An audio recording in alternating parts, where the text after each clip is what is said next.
on an 11-3 run, and we finish up week 17 with Monday Night Football.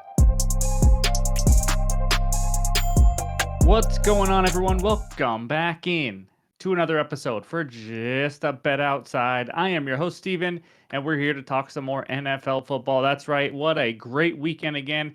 We've been on a nice little run, especially the last 2 days. How about an 11-3 run?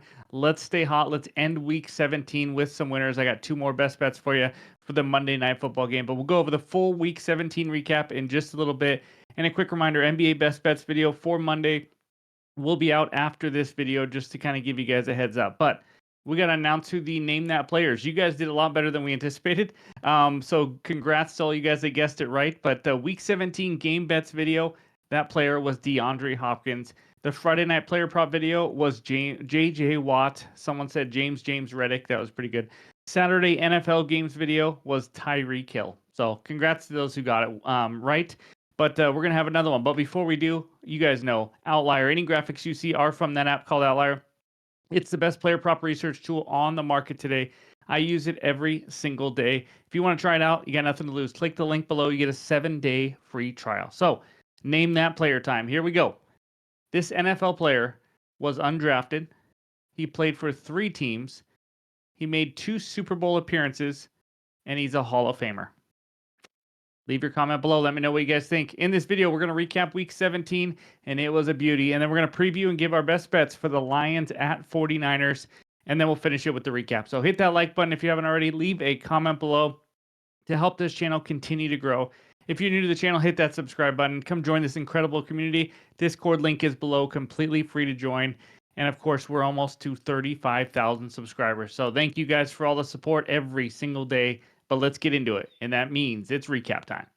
All right, there it is, a nice 11-3 weekend. We start out with that beautiful 4-0 sweep on Saturday. Hunter Henry under 17.5 receiving yards for his longest reception. You can cash that all the way down to under a half because he didn't get one single catch. Joe Burrow over 2.5 passing TDs was the sweatiest bet I've ever had. What a wild game for the Bengals. Goes into overtime, and Joe Burrow finally says, enough of the kicking, enough of anybody else. I am taking this into my own hands, and I'm throwing a game-winning touchdown in overtime for his third one. He is the man. Mims over 22.5 receiving yards. I don't know if he hit 100, but he was close. It was unbelievable. That was an easy win. Cooper Kupp under 51.5 receiving yards. Another guy who had one single catch that whole game. And then game bets.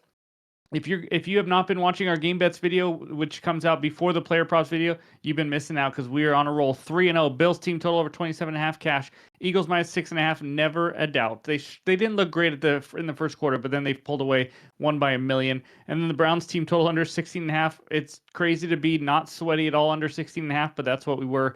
A nice winner there as well. And then the player props, 3-2 on the Sunday player props, to make it 7-2 overall in the weekend. But Okonkwo was an added play over 36.5 receiving yards. Nice winner there. Didn't do much in the first half, then finally got him going. He got over 40 yards. Breece Hall over 23.5 receiving yards. I think only 3 guys even caught a pass, maybe 4. But it was atrocious. That Jets offense is so terrible. DTR under 28.5 yards. The longest completion, I think his longest was 17. I mean, never in doubt there. Jordan Love over 245.5. He finally got it going in the fourth quarter. Too little, too late. That was a loss. And then Jaden Daniels over 1.5 passing touchdowns. We started recording this video right after he threw his second passing touchdown. So as you can see over there on the right side, Terry McLaurin has a question mark. I think they're end of the third quarter or something. He has not caught one yet, but we just put a question mark there because we got to get recording. But A.J. Brown touchdown comes through. This one will hurt. Amir Abdullah touchdown. I was already putting in Discord. Cash it. He scored.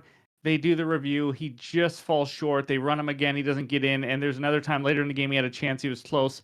So many chances for a plus 300 winner. But either way, 1-1 so far in the anytime touchdowns. Hopefully McLaurin can catch a fourth quarter touchdown. But 11-3. The only thing I regretted this whole weekend is not betting a unit on everything, because last year I got beat pretty bad in the last 2 weeks of the NFL season because weird things happen. So I played it more safe, half unit, and sure enough we win. But you know what? I'll take winning no matter what. And if you guys are wondering, Chuba Hubbard was my 1.5 unit play of the day.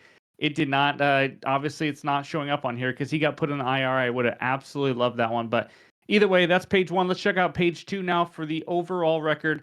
And there it is. Game bets are coming back down to even finally. It's or they're not there yet, but they're slowly getting there. Player props up 17.03 units, absolutely carrying us. Anytime touchdowns And the overall record 147 and 133. We are now up 12.23 units on the NFL season. Let's stay hot in the NFL as we head into the final week of the regular season. So that's the bets recap. And now it's time for Monday Night Football. All right, Monday night takes us out to San Francisco where the 49ers host the Detroit Lions. Lions -3.5. Total in this one is 50.5. Now let's talk some playoff scenarios here for the Detroit Lions. Because of the Vikings win over the Packers in Week 17, this game pretty much means absolutely nothing for them. Seriously does. I'll explain to you the one reason how it does, but no matter if the Lions win or lose against this 49ers team on Monday Night Football, their season number 1 or number 5 seed comes down to their game against the Minnesota Vikings in Week 18. That is the game of the year. One game decides a 1 or a 5 seed. But here's the only reason this game could matter is if the Lions and Vikings tie next week, then the Lions will have wanted to beat the 49ers in order to get that 1 seed and the division win. So that's the only way it matters is if you're worried about a tie next week. Again, it could matter. Could be enough for Dan Campbell to play all of his starters, honestly, because he's known to do that anyways. But just want to let you know, 49ers obviously just limping into the offseason. Notable injuries, the entire Lions defense. I figured that might be easier. You guys get it. They've been hurt a lot. David Montgomery obviously is out also the last couple of games and maybe through the playoffs. 49ers cornerback Charvarius Ward is out. Left tackle Trent Williams out for the season. Dre Greenlaw out for the rest of the year. Running back Isaac Guerrero looks like he is going to play this game. So ATS numbers: Lions 10-5 ATS this year, 6-1 ATS on the road. 49ers 5-10 ATS, 4-4 against the spread at home this season.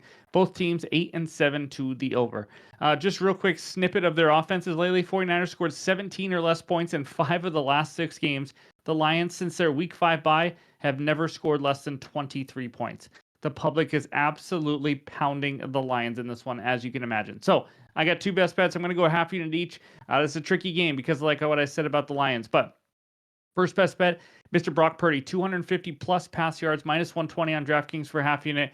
And I'm saying it like this because his line is like 251, 252 and a half, somewhere like that. But you can just pick 250 plus for -120. Obviously, I think if he goes over, he's going to go over both. But as you can see by this outlier screenshot, he's over this in 8 of 14 games and over in 2 of his last 3. So the 49ers run game, it's pretty much non-existent right now.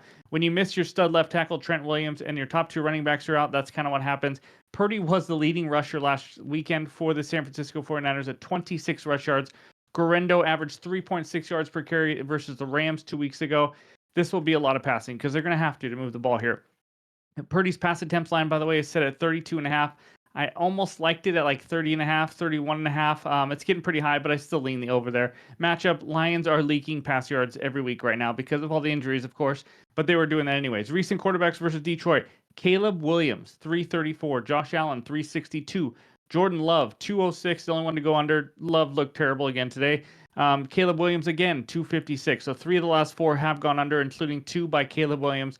Lions struggling to defend really down the field and also struggling to get pressure on the quarterback.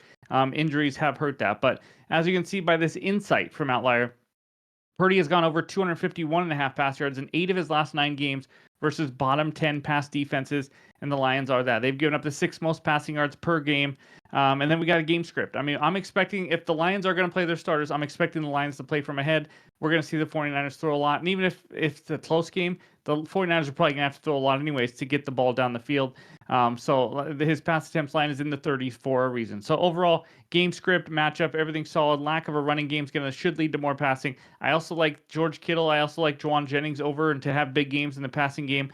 I didn't know which one, really. I kind of lean Kittle, but that's why I ended up just going with the quarterback because I think Brock Purdy just chucks it all over the field. So Brock Purdy, 250 plus pass yards is my first best bet. Second one, the Lions -2.5 in the first half. That's right. We're going to do the first half bet. We're not going to mess with if starters are playing or not in the second half. -110 on FanDuel. I got this for a half unit. Lions, again, Dan Campbell is known to be somewhat like Tibbs of the New York Knicks, where he just plays his players in the ground with all the injuries they have. If they have a lead in the second half, I wouldn't doubt they kind of take the foot off the gas pedal and all that. So I do like getting under 3 here for this one. Second reason why I like this, other than the fact that I don't want to mess with that second half and if starters are going to play or not, is the Lions are a team that come out hot. Detroit is the number 1 first half offense in the league, 18.7 points per game.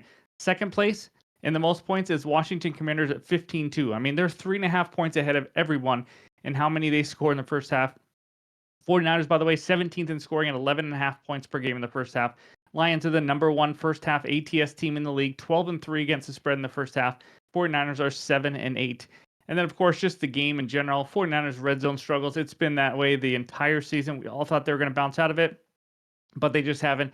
They've been absolutely dreadful in the red zone. Eighth worst scoring TD percentage at 51.79% of their red zone drives. To compare, the Lions at the third best at about 68%.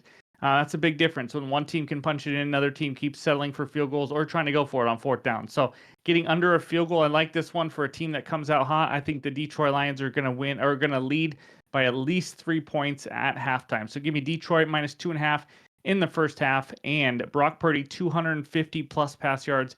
Those are my two best bets for this game. Again, I also lean towards George Kittle over as well. But that's what I got. Before we get out of here, let's check out the recap.